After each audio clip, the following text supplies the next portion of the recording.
4월 11일 화요일 오늘 묵상하게 될 말씀은 민수기 11장 16절에서 35절입니다.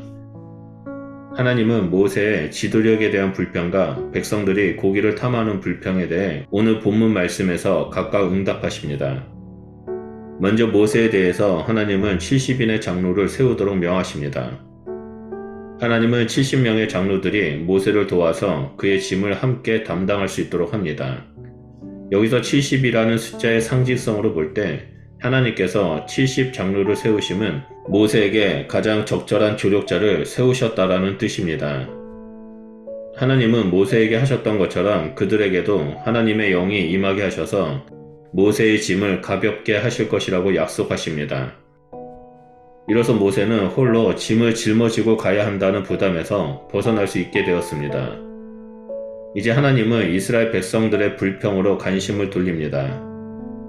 출애굽기 16장에서 하나님께서 이스라엘 백성들에게 메추라기를 주셨던 것은 이스라엘 백성에게 베푼 은혜의 선물이요, 궁극적으로는 하나님 되심을 선포하는 일이었습니다. 오늘 본문에서도 불평하는 백성들에게 메추라기를 제공하시는 하나님의 풍성한 은혜와 능력이 분명하게 드러납니다. 하나님의 권능의 역사이기에 이스라엘 백성들은 특별히 자신의 몸을 거룩히 해야 했습니다. 이는 출애굽기와 전혀 다른 접근입니다. 출애굽기에서는 하나님께서 백성들의 불평을 들으시고 은혜로 메추라기를 베푸셨지만 민수기 본문에서는 자신의 몸을 성결케 하라고 하십니다. 이것은 메추라기가 하나님의 진노의 심판의 방편이 될 수 있음을 암시하는 것입니다. 실제로 메추라기 사건은 하나님의 심판 도구로 사용됩니다. 하나님 백성들의 불평의 실체는 단순히 고기를 못 먹는 데에 있는 것이 아니라 애굽에서 그들을 불러내신 하나님의 위대한 구원에 대한 불신앙이었고, 그것은 명백히 여호와 하나님을 멸시하는 일이었습니다.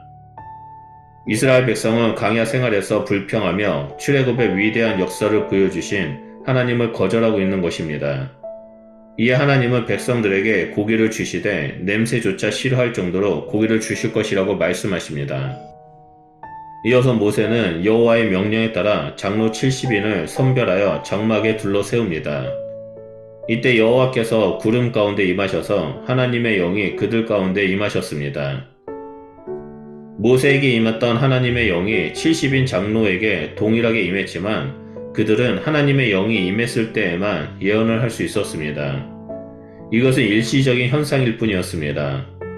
이로 인해 모세와 70인 장로들의 지도력에 차등이 있음을 암시하고 있으며 그들이 모세의 지도력의 일정한 부분을 감당하게 되었음을 볼 수 있습니다. 여호와의 영은 70인 장로들 뿐만 아니라 자신들의 처소에 머물렀던 엘닥과 메닥에게도 임했습니다. 모세가 12지파에서 각각 6명의 지도자를 뽑았다면 총 72명이 되었을 텐데 그들 중 2사람은 진영에 남아 있었음을 알 수 있습니다. 엘닥과 메닥도 여호와의 영이 임하여 예언한 것을 알게 된 여호수아는 엘닥과 메닥이 더 이상 예언 행위를 하지 못하도록 모세에게 간언합니다. 하지만 모세는 뜻밖에도 여호와께서 그의 영을 그의 모든 백성에게 주사 다 선지자가 되게 하시길 원하노라 라고 말합니다. 이제 하나님의 방향을 돌려 백성들이 제기했던 불평을 해결하십니다. 하나님은 메추라기를 준비하셔서 고기를 요구했던 백성들에게 고기를 넘치도록 공급합니다. 바람이 하나님으로부터 나와 메추라기를 몰아 그 땅에 내리게 합니다. 하나님께서 모세의 지도력 부담을 덜어주기 위해 하나님의 영을 내리셔서 문제를 해결해 주신 것처럼 이번에는 백성들의 필요를 채우기 위해 하나님의 바람을 내리십니다. 하나님의 바람으로 인해 메추라기는 지면으로부터 약 2규빗, 즉 땅으로부터 90cm 정도의 높이로 날았고 백성들은 무리 없이 원하는 만큼 메추라기를 잡을 수 있었습니다. 그런데 여기서 주목할 점은 31절에 메추라기가 진영 곁 이쪽 저쪽, 즉 진영 주위에 내렸다라는 사실입니다. 만나가 진영 안으로 내렸다는 점에서 차별성이 있습니다. 메추라기가 진영 주위에 내림으로 하나님의 공급하심 자체가 심판과 관련되어 있음을 암시하고 있습니다. 이스라엘 백성들은 하나님의 공급하신 메추라기를 보고 과도한 탐욕을 보입니다. 그들은 이틀 동안 많은 양의 메추라기를 잡아서 널어두었습니다. 본문 31절과 32절이 하나님의 공급하심을 나타난다면 이제 33절과 34절은 그 이면에 있는 하나님의 심판을 다룹니다. 무엇보다도 본문은 이스라엘 백성의 탐욕을 강조합니다. 이스라엘 백성의 끝없는 욕심이 하나님의 심판을 초래합니다. 고기가 이 사이에 있는 동안에 하나님의 심판이 임하고 탐욕을 조장했던 사람들은 죽게 됩니다. 매출하기로 인해 큰 재앙이 임했기 때문에 백성들은 그곳의 이름을 기브를 핫다와라고, 즉 탐욕의 무덤이라고 불렀습니다. 결국 강야에서 구름 기둥과 불 기둥으로 인도하시고 만나와 매출하기로 먹이신 하나님의 은혜에 대한 기억 이면에는 하나님께 불순종하고 하나님의 구속의 은혜를 거절했던 백성이 당한 심판에 대한 기억을 떠올릴 수 있도록 하셨습니다. 말씀을 통해서 불평이 주는 무서운 심판을 볼 수 있습니다. 불평은 감사하지 못한 원망과 탐욕으로부터 시작합니다.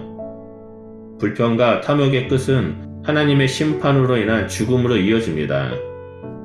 결국 불평은 욕망의 무덤을 만들게 되어 버립니다. 이 불평이라는 바이러스를 이기기 위해서 감사라는 백신이 필요합니다. 지극히 작은 것이라 할지라도 하나님께 감사할 때 우리 안에 있는 불평과 탐욕은 사라지게 됩니다. 그래서 하나님은 우리에게 빌립보서 5장 16절에서 18절 말씀을 통해 항상 기뻐하라, 쉬지 말고 기도하라, 범사에 감사하라, 이것이 그리스도 예수 안에서 너희를 향하신 하나님의 뜻이다 라고 말씀하신 것입니다. 하나님 말씀대로 오늘 하루, 아니 매일마다 의지적으로 기뻐하기로 결정하고 끊임없이 기도하며 늘 감사하는 하나님의 자녀가 되시길 바랍니다.